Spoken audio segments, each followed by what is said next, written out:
en Marcos capítulo 1.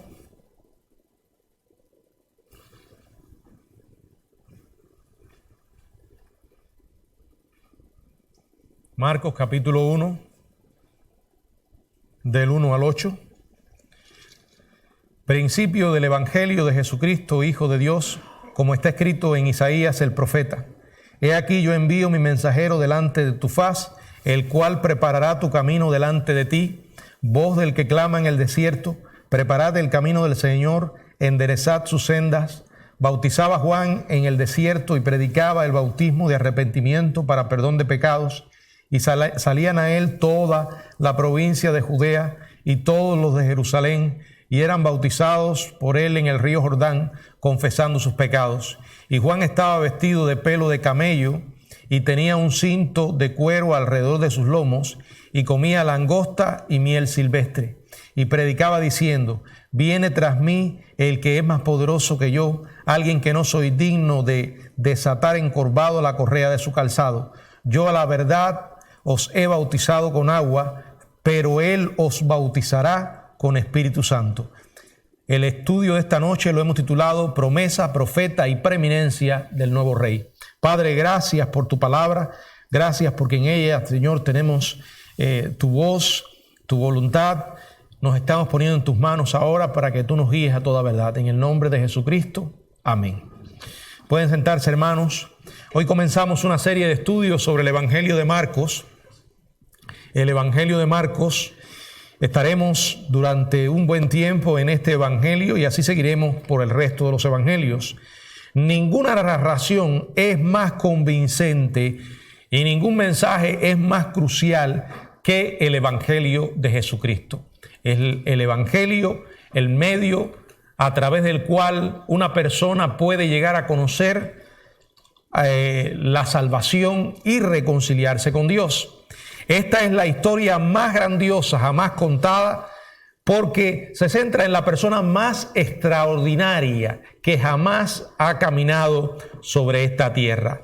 La historia de su ministerio terrenal está bien contada en 4 relatos que se complementan unos a otros bajo la inspiración del Espíritu Santo. En Mateo, Marcos, Lucas y Juan. Aunque cada uno de los evangelios fue escrito por hombres, fueron inspirados por el Espíritu Santo, son palabra de Dios, pero el Señor usó a estos escritores diferentes. Sin embargo, a pesar de que cada uno tuvo un enfoque distinto, estos relatos armonizan a la perfección y proveen a aquellos que los leen de una comprensión plena de la persona y la obra de nuestro Señor Jesucristo.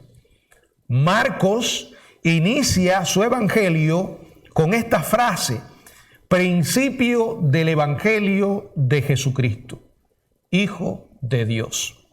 Bueno, la palabra evangelio es para nosotros una palabra familiar, conocida, pues a menudo se ha usado para designar a estos primeros 4 libros del Nuevo Testamento. De hecho, cuando usted abre el Evangelio de Juan, así comienza, ¿no? El Evangelio el Evangelio de Marcos, el Evangelio según Marcos, ¿verdad?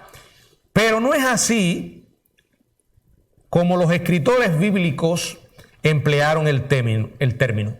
Ni es así tampoco como Marcos lo emplea en este principio del Evangelio, ¿verdad?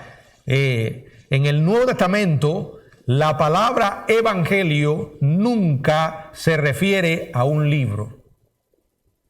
Más bien, siempre habla del mensaje de la salvación. Y eso es lo que tiene aquí Marcos en mente. Su audiencia del siglo I entendían la palabra evangelio como buenas noticias, buenas nuevas de salvación. Y de esto es lo que se trata. Las buenas noticias, las buenas nuevas que el hombre recibe a través del Señor Jesucristo.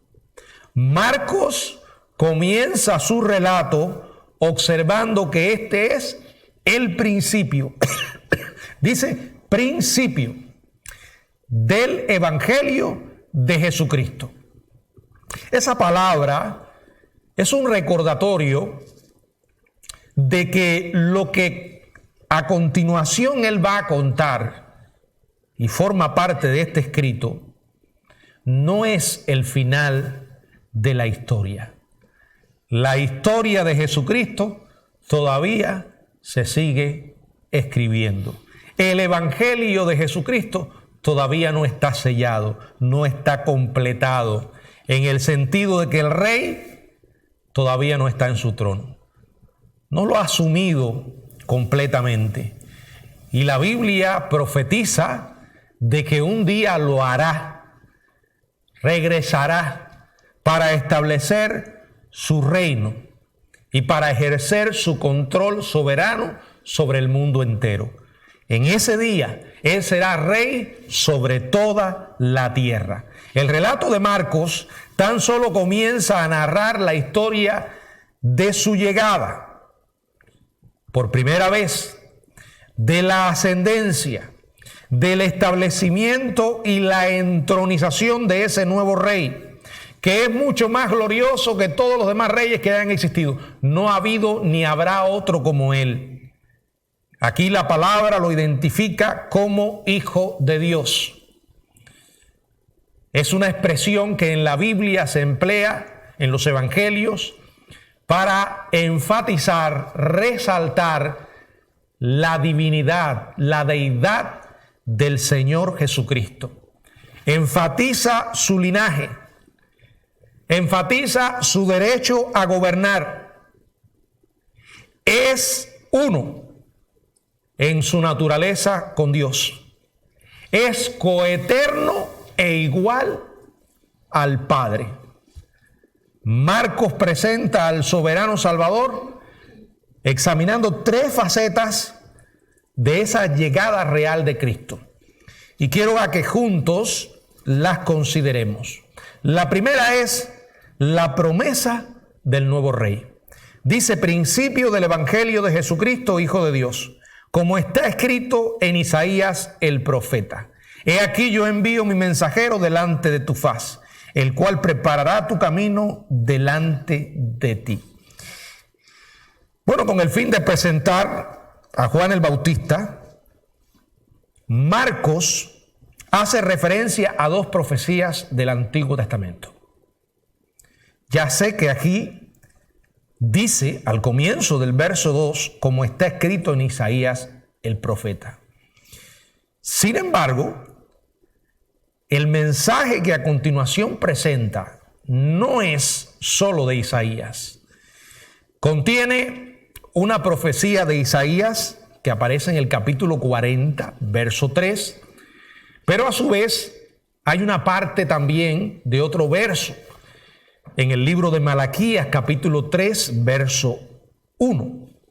Ambas profecías anunciaban el ministerio del precursor del Mesías. Aquí hay una frase: está escrito.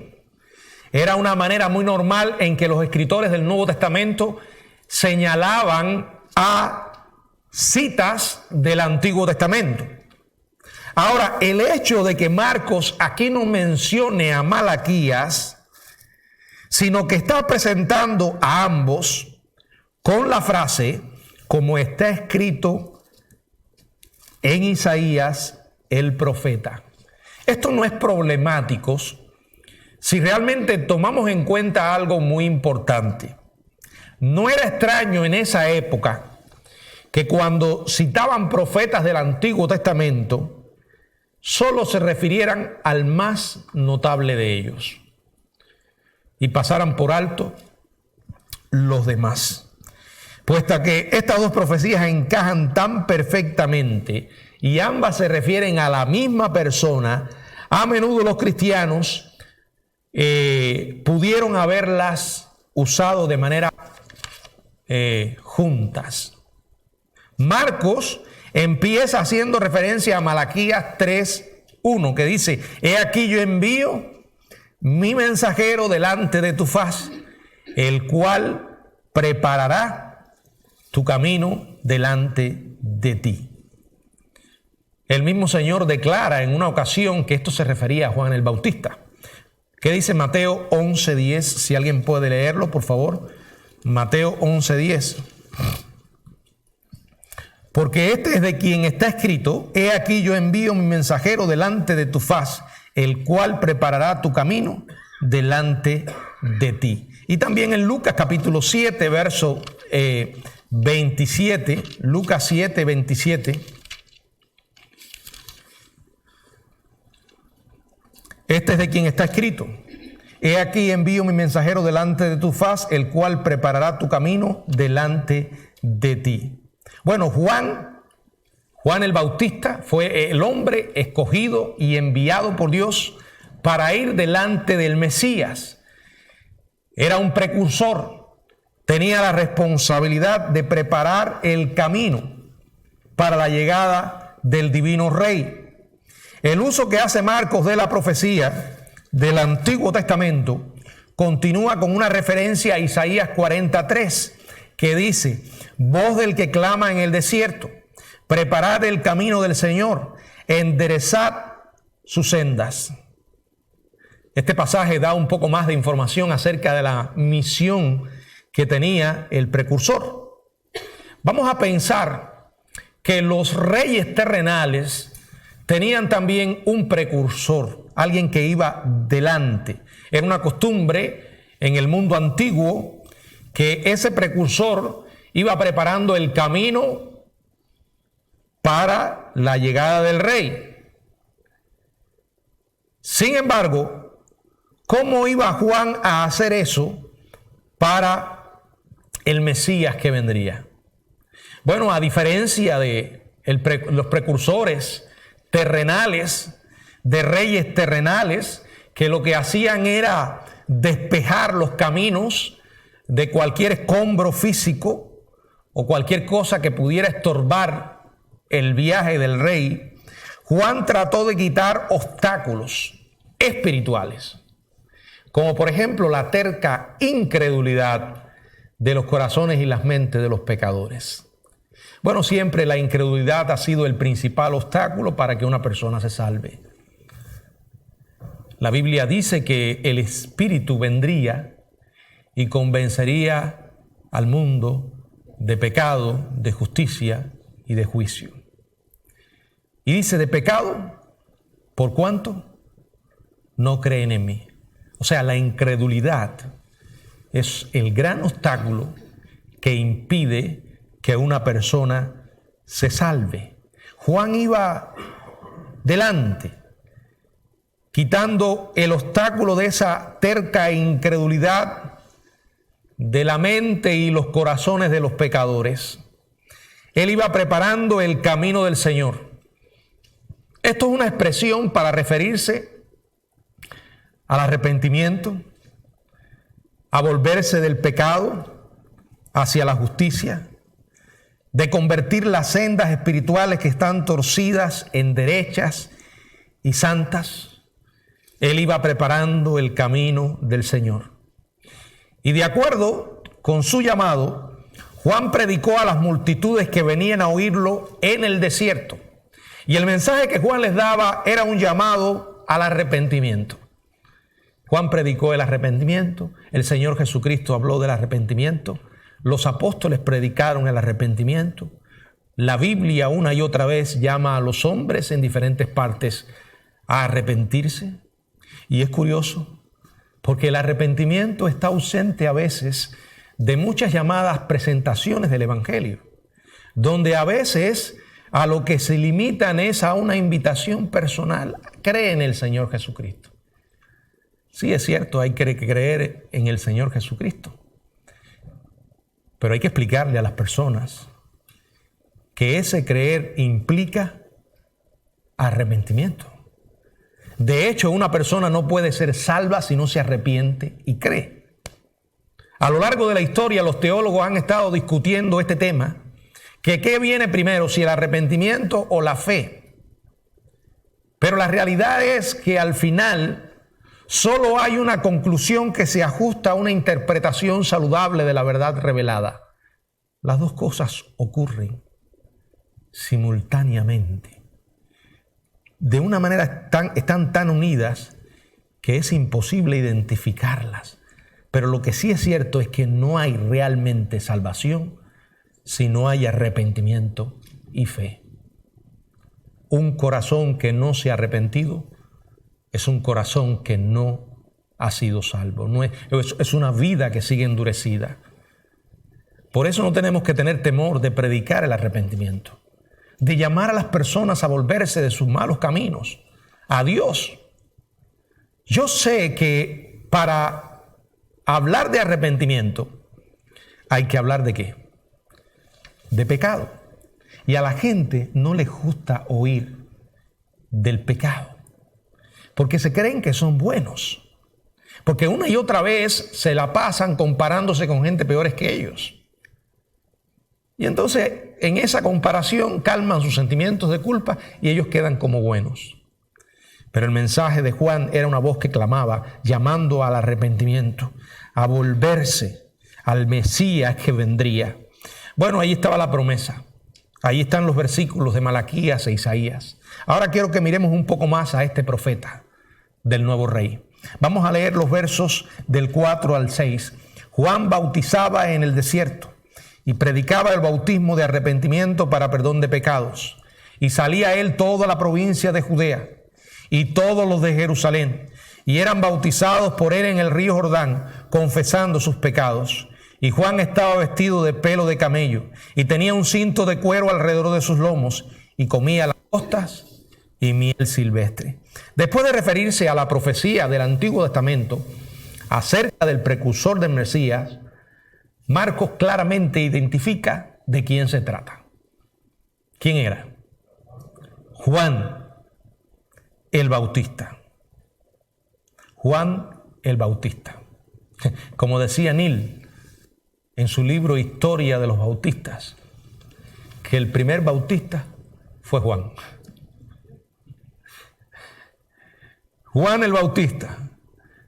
El nombre Juan era común en la historia de Israel del siglo I. Significa Jehová es misericordioso. Y es el equivalente griego del nombre Joanán. El título bautista significa literalmente quien bautiza.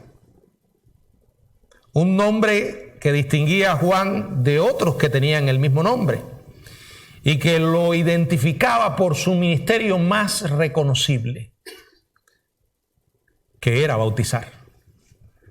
Dice la Biblia que lo hacía ¿dónde? En el desierto, pasando todo su ministerio junto al río Jordán, a unos 45 kilómetros al sur del mar de Galilea. Pero repito otra vez, el ministerio de Juan enfocó su predicación en el llamado al arrepentimiento. Bautismo de arrepentimiento para perdón de pecados. Bautismo de arrepentimiento para perdón de pecados.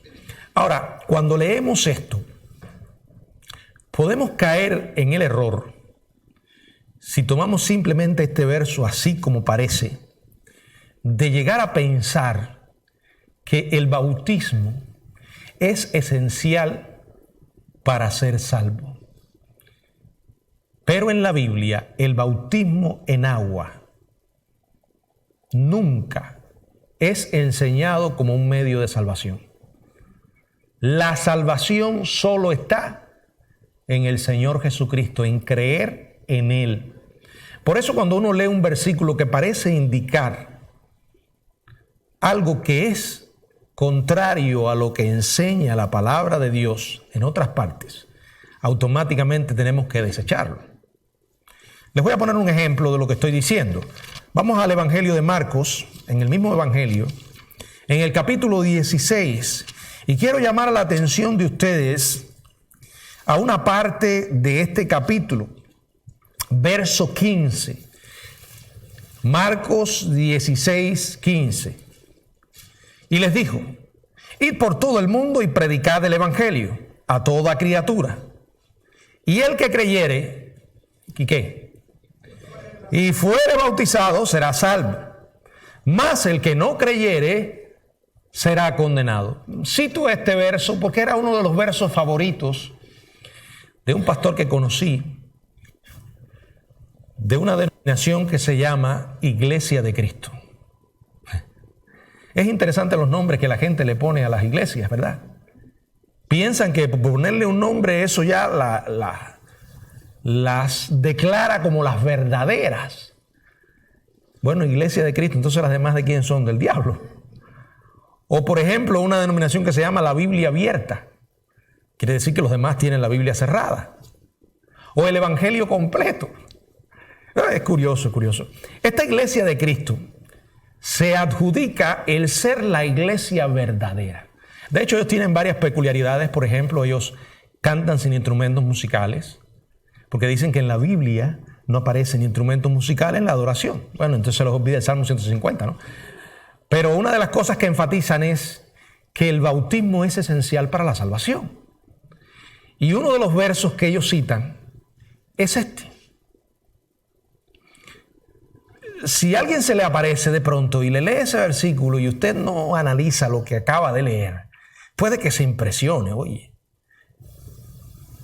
Pero quiero que observen, de primera es un verso que parece, que enseña el bautismo como un medio para ser salvo. El que creyere y fuere bautizado será salvo. Ahora, si te quedas ahí como hacen los falsos testigos de Jehová, si mutilas la Biblia va a decir lo que tú quieras. Ahora, pero sigue leyendo que dice: mas el que no creyere será condenado. El énfasis no está en el bautismo. El énfasis está en creer. Porque si el énfasis estuviera en el bautismo, la segunda parte debía decir: mas el que no creyere y no fuere bautizado será condenado. Si ustedes van a Juan capítulo 3, una y otra vez leemos: el que en él cree no es condenado.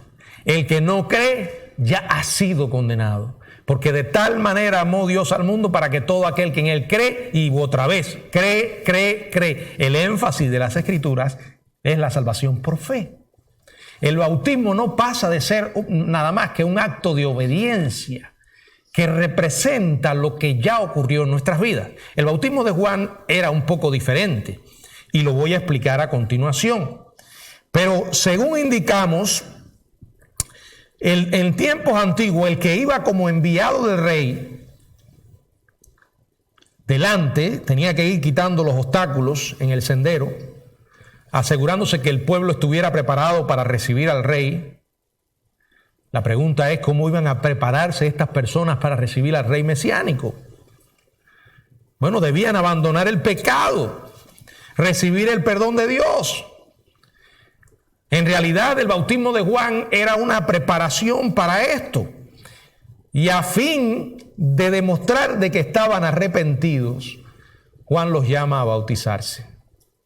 El bautismo de Juan era un acto de una sola vez, muy diferente de otros rituales judíos de lavamiento. En la costumbre judía, el paralelismo más cercano a este tipo de bautismo que practicaba Juan era el lavado de una sola vez de los prosélitos gentiles.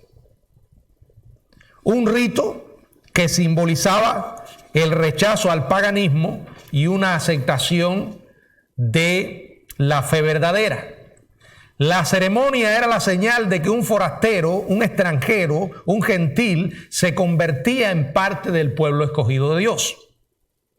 Que un prosélito gentil se bautizara no era nada extraordinario. Pero fíjense cuál era el llamado de Juan. Era a los judíos.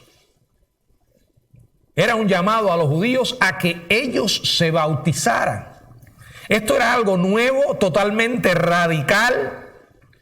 En esencia, era un llamado a que los mismos judíos se reconocieran, se vieran a sí mismos como extranjeros. Debían aceptar que no eran más aptos para el reino del Mesías que los gentiles. O sea, era un acto de humillación y arrepentimiento. En vez de eso, lo que se requería era un cambio interior del corazón, la mente, voluntad del individuo. Por eso llamaba arrepiéntanse. Arrepentimiento es la palabra metanoia, que significa volverse del pecado hacia Dios. El bautismo marcaba la profesión externa del arrepentimiento interno. El bautismo no regeneraba. O sea, el bautismo tampoco generaba arrepentimiento. Era el resultado de esto. Además, el acto del bautismo no producía perdón de pecado, pero servía como un símbolo externo de que mediante la fe y el arrepentimiento los pecadores son misericordiosamente perdonados por Dios. Eso era lo que Juan quería decir cuando expresaba esto. Cuando les llamaba a bautizarse como un acto de arrepentimiento, pero no porque en realidad el arrepentimiento lo producía el bautismo, como un acto de que querían recibir perdón de pecado o habían recibido perdón de pecado, pero repito, el bautismo no generaba esto.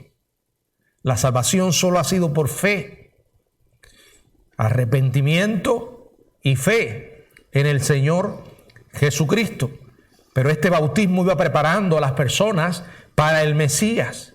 Y lo que les podía faltar de conocimiento en cuanto a la buena nueva, lo iban a recibir. Ningún judío del siglo I quería quedar fuera del reino mesiánico. Por eso dice que todas las ciudades de Israel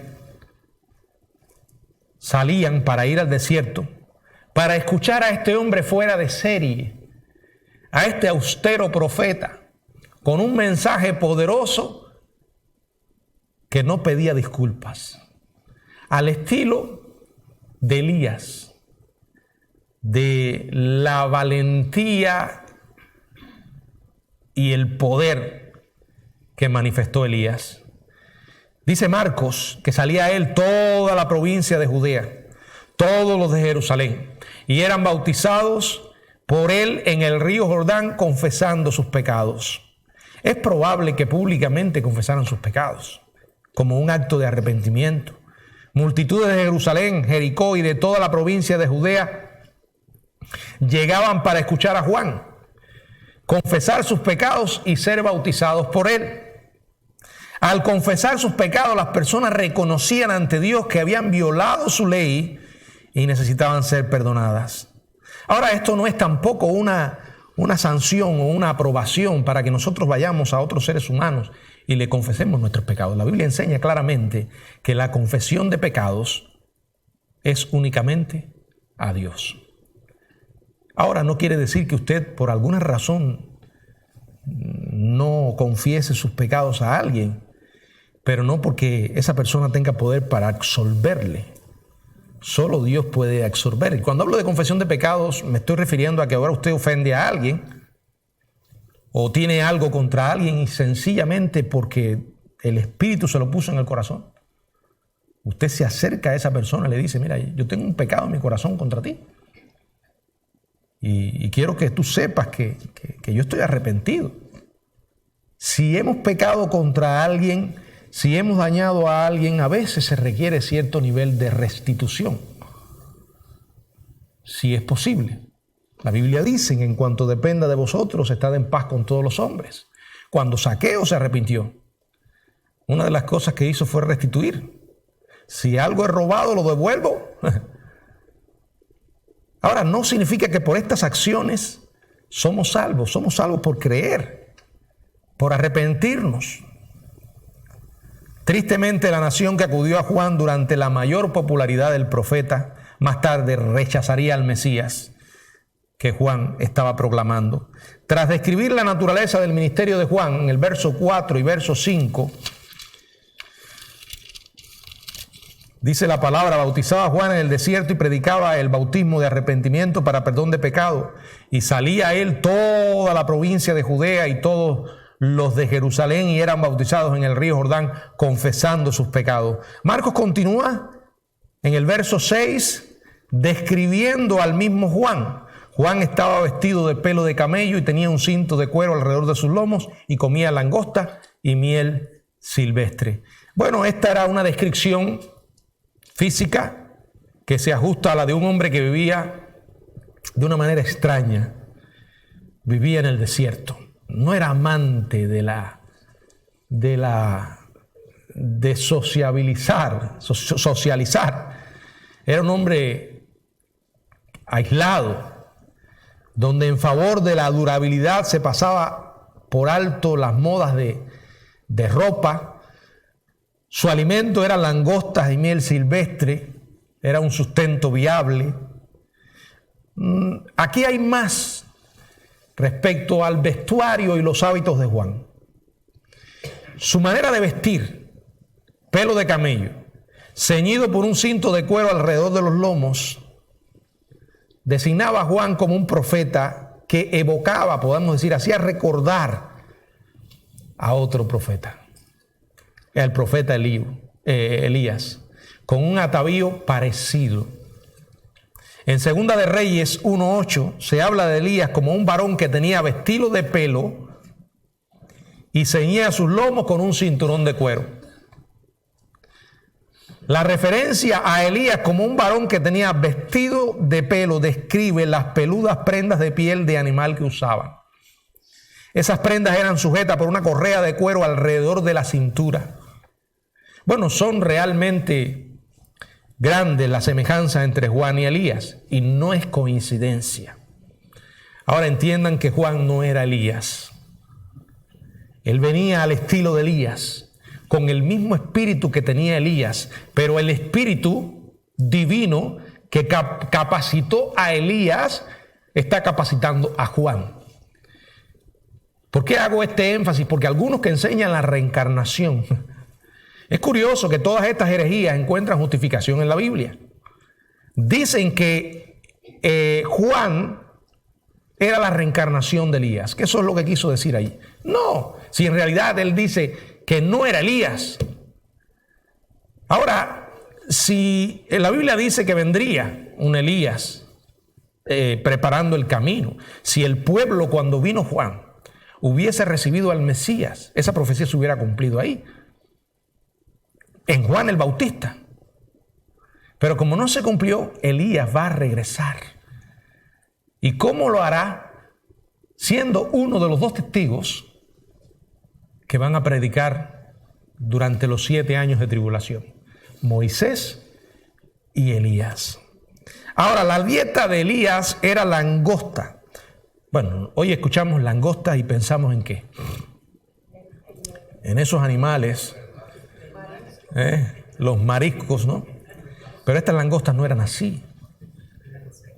Eran insectos que la ley mosaica permitía que los israelitas comieran. En Levíticos 11:22 habla de esto. Pero era una dieta buena en proteína y podían prepararse de varias maneras. Ahora, aunque fuera buena en proteínas y preparadas deliciosamente, yo estoy seguro que a ninguno de nosotros nos apetecería comernos eso cuando alguien nos lo brinde.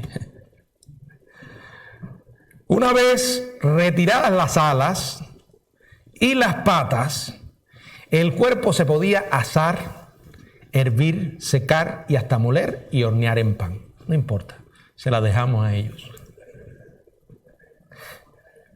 Nosotros queremos el otro tipo de langosta, ¿no? Pero esto era el alimento de Juan. Y lo mezclaba o lo acompañaba con miel silvestre, que también estaba a disposición. Esto daba un sabor, una especie de contraparte dulce a la langosta. La dieta sencilla de Juan estaba en armonía con su posición como nazareno de por vida. Qué tremendo hombre Juan. Es uno de los hombres que aparecen en los evangelios por muy poco tiempo. Sin embargo, el impacto que produjo fue extraordinario. ¿Qué clase de vida? La Biblia dice que el Señor dice que era un gran hombre, ¿verdad? Esa es la medida de la verdadera grandeza. Vemos a alguien enfocado en una misión y ese enfoque lo manifestó en una entrega total a esa misión. Y para cumplir esa misión se privó de todas aquellas cosas que cualquier otro ser humano buscaría. En aquel tiempo, en aquella cultura, en aquel contexto. Pero aún así él vivió para hacer lo que Dios le había mandado. De verdad yo pienso en Juan, pienso en Elías, pienso en Jeremías, pienso en el mismo Jonás. ¿Qué le creen ustedes que pasarían con estos personajes si de pronto regresaran de donde están? Vamos a pensar de esa manera. Y comenzaran a andar por las calles de nuestras ciudades anunciando el mismo mensaje que proclamaron mientras estuvieron vivos. Ahora, a diferencia de en aquel momento, y refiriéndose a Israel, ellos traerían ese mismo mensaje, pero para la humanidad en general. Un mensaje de arrepentimiento, de volverse al Dios verdadero, de abandonar el pecado. Un mensaje que anunciaba claramente el juicio venidero. ¿Qué creen que pasarían? Yo creo que los tratarían peor que como Israel los trató en aquel momento. ¿Por qué? Porque según los estándares modernos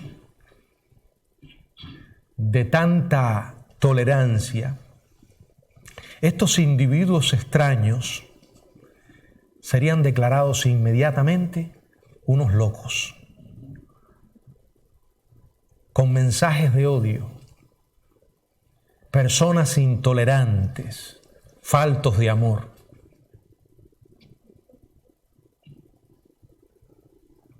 Tan solo lo que tenemos que hacer es leer los mensajes que ellos proclamaron. El llamado al arrepentimiento y la advertencia de un juicio inminente. Si hoy decidimos hablar de esto, nos vamos a buscar problemas. Yo sé que hay personas que vienen aquí y a veces no les gusta lo que yo digo. En una ocasión alguien me comentaba, no, porque alguien me dijo,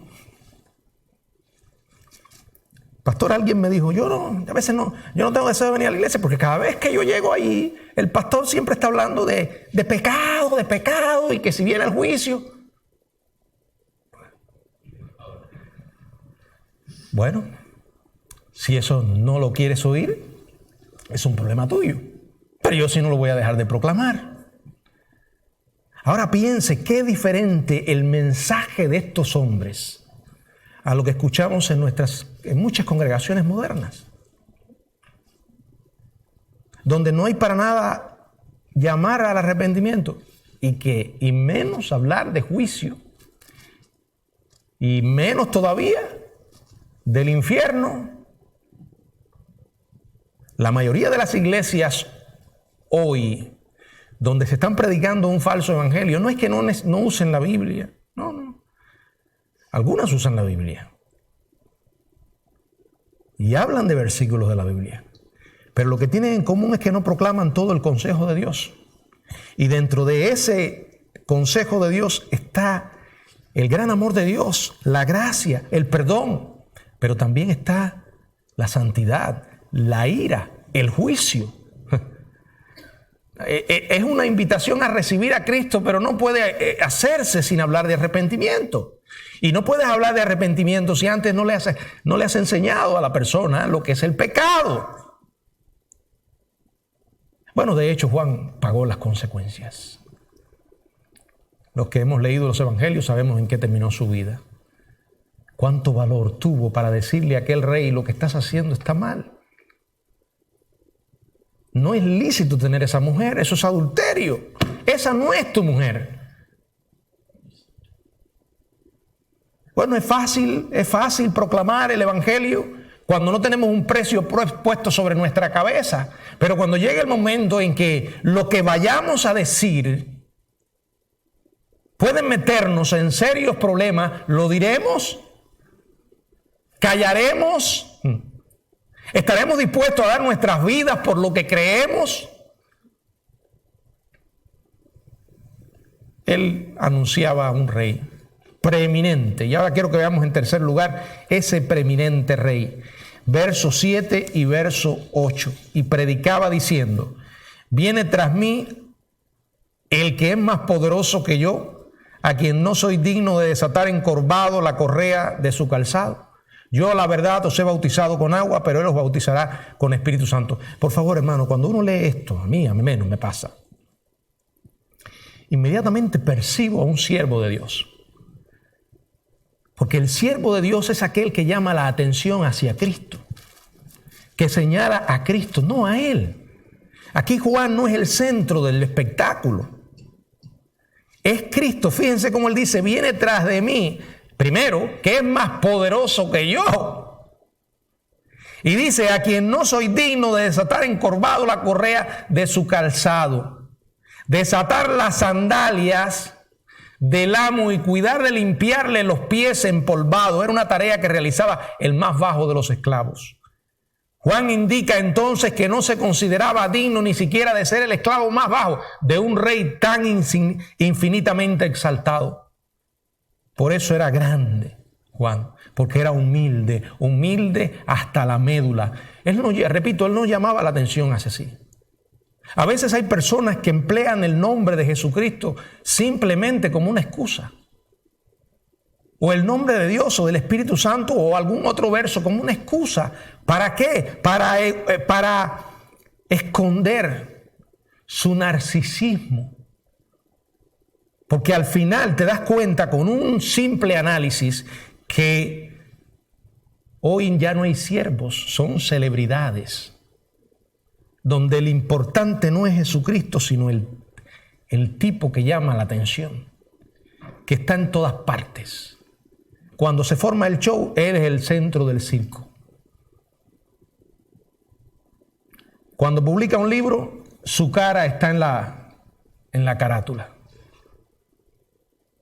Cuando se habla, todo es el personaje. La gloria es para ese individuo que se ha olvidado que nosotros no somos más que siervos inútiles. Estoy hablando no de alguien en específico, sino de un estilo de comportamiento muy popular, llamada farándula de la fe, donde te encuentras apóstoles, superapóstoles, recontraapóstoles, y después esos apóstoles resultan ser apostolobos, haciendo las cosas más abominables que podamos pensar, como lo que hoy está sucediendo.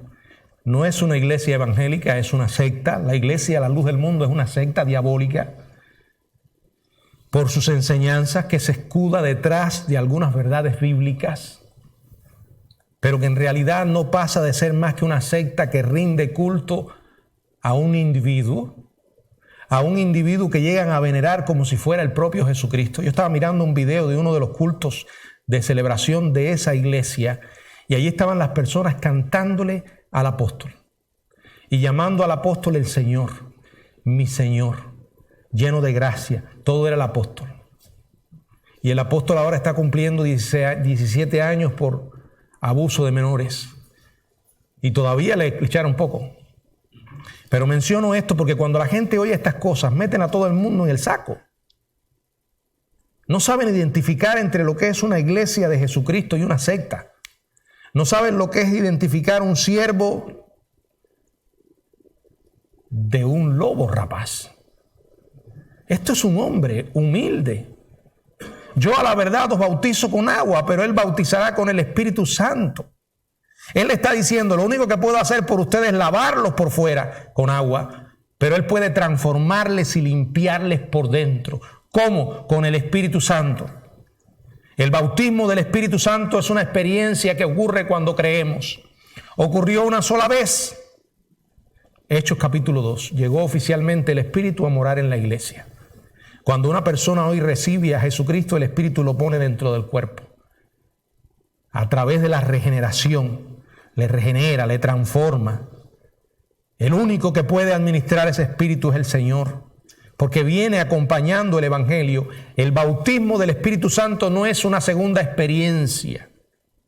No es una experiencia estática posterior a la conversión, como algunos carismáticos contemporáneos afirman. Nunca se me va a olvidar cuando comenzaba en los caminos del Señor.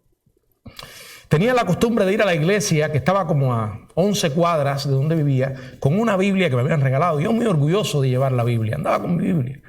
Y a veces esperaba cuando había, ¿no?, una guagua, un bus, lo que ustedes llaman un bus, para trasladarme a la iglesia. Y ahí me encontré con un personaje peculiar de cierta denominación. Y digo peculiar porque estaba rayando en la locura. Cuando me acerco, que me ve con la Biblia, él con su camisa de manga larga y su corbata, me dice: ¡Hey! ¡Levántala! Para que todo el mundo la vea. Yo decía: ¿de qué está hablando este? La Biblia, levántala.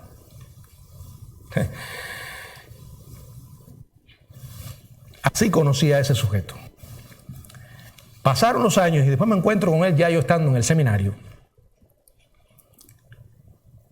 Y me encuentro con él en un bus. Otra vez una guagua. Dime, ¿ya te tropezaste con el Espíritu Santo? Cuando me dijo eso, yo me acerqué y le dije: oiga, hermano, yo me tropecé con el Espíritu Santo en el momento que yo creí en Cristo como mi Salvador.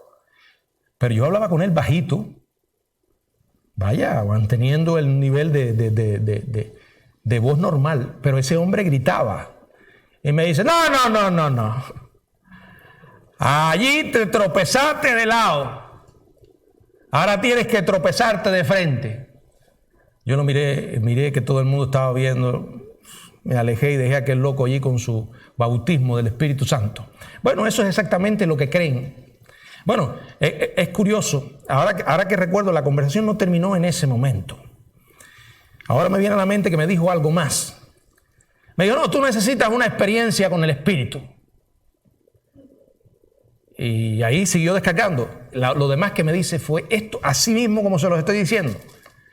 Me dice: no, porque yo iba a una iglesia y el pastor predicaba y yo no entendía nada.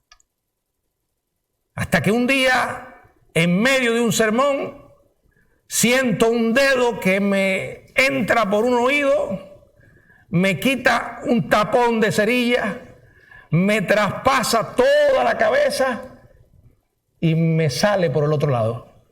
Dice: después sentí que el dedo se fue, era el dedo de un ángel. En aquel momento fue que yo comencé a entender la palabra, a entender. Ese fue el bautismo. Cuando terminó de la historia, ahí fue que yo me fui, porque ya todo el mundo nos estaba mirando como si ese hombre estuviera arrebatado. Muchos de estos personajes han formado su teología en base a la experiencia. Fíjense lo que me contó allí. Él no me dio ninguna razón bíblica para sustentar ese disparate. Simplemente me está contando una experiencia. O el tipo tiene problemas de esquizofrenia, la zapatilla la tiene bien dañada, o... Es que yo no creo que para que usted sea cristiano tiene que tener una experiencia de ese tipo. La Biblia enfatiza que la conversión es una experiencia de fe. Y recibimos al Espíritu por la fe cuando nosotros creemos. Es verdad que no todo el mundo tiene la misma experiencia. Hay experiencias más emocionales que otras. Una vez en una iglesia, en la iglesia donde fui pastor por 12 años, un hermano que aprecio muchísimo me llevó a alguien que le dio la oportunidad para dar su testimonio. Y después que la persona se paró y empezó a hablar, ya no había manera de bajarla de aquel lugar. Y comenzó a contar su experiencia, pero su experiencia giraba en torno a algo que había tenido, una especie de convulsión o de calambres, donde cayó en el piso convulsionando y fue que el Espíritu la tumbó, y esa fue su experiencia de conversión. Después yo le dije al hermano: oye, no me traigas más aquí a esa señora. Y aquí para hablar a alguien tiene que contarme la historia a mí primero. Sí, aquí no hay libertad de expresión. Cualquiera que escuche eso va a decir, yo estoy perdido. Yo estoy perdido.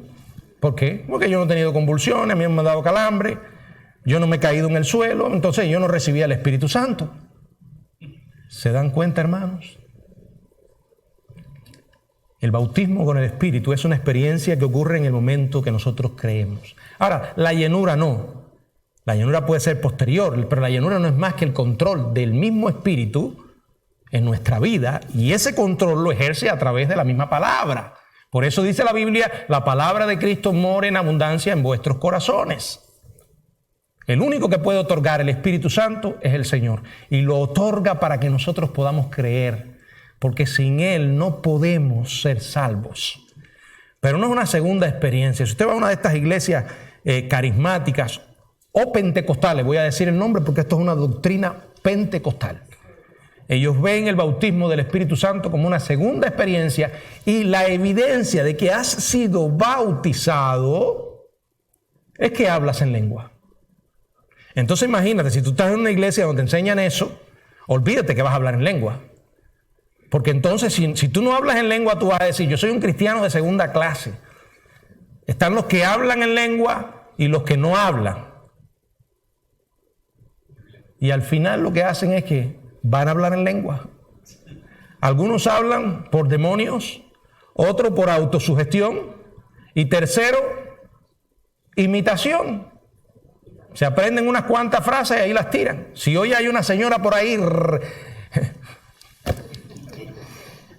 Perdonen que yo les ponga este ejemplo, pero esta mujer... Yo no sé si ustedes han visto unos videos que han salido en estos días de una mujer que habla lengua alienígena. El lenguaje alienígena. Una rubia colombiana que está de ingreso, con el perdón de los colombianos.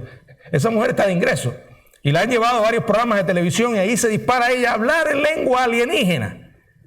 Cuando yo la veo es como si cayera en trance, pero ¿sabe que cuando yo la escucho, yo digo, no, pero eso no es lengua alienígena. No. Si esa lengua es parecida a la que hablan algunos por ahí en algunas iglesias.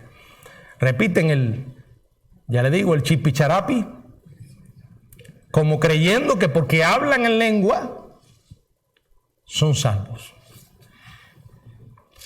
Permítame decirle que eso no hay enseñanza en ninguna parte de las Escrituras que sustente eso. El ministerio de Cristo es un misterio de regeneración y salvación. Bautismo en Espíritu Santo y en fuego.